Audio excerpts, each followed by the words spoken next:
بسم اللہ الرحمن الرحیم۔ بزرگوں کے واقعات میں لکھا ہے کہ امام احمد بن حنبل رحمۃ اللہ کے زمانے میں ایک شخص کا انتقال ہوا۔ کسی کے خواب میں وہ شخص آیا تو اس نے پوچھا کہ بھائی تیرے ساتھ اللہ کا کیا معاملہ ہوا؟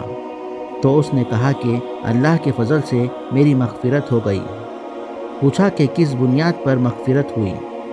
کہا کہ ایک دفعہ ایسا ہوا کہ مجھے وضو کرنے کی ضرورت پڑی تو میں وضو کرنے کے لیے ایک نہر کے کنارے پہنچا۔ میں نے دیکھا کہ نیچے کی طرف امام احمد بن حنبل رحمۃ اللہ بیٹھ کر وضو کر رہے ہیں، تو میں نے یہ خیال کیا کہ وہ وہاں وضو کر رہے ہیں، مجھے بھی وضو کرنا ہے۔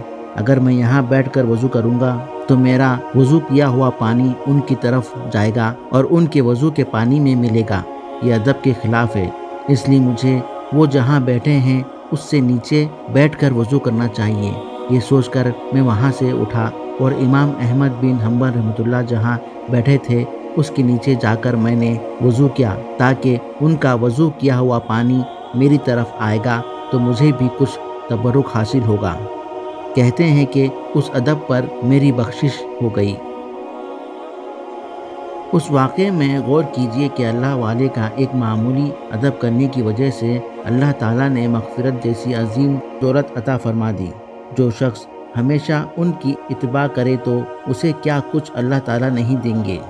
اسی لیے بخاری کی ایک حدیث میں ہے کہ اللہ کے نبی صلی اللہ علیہ وسلم نے فرمایا کہ یہ اولیاء اللہ کی قوم وہ قوم ہے کہ ان کے پاس بیٹھنے والا کبھی محروم نہیں ہوتا۔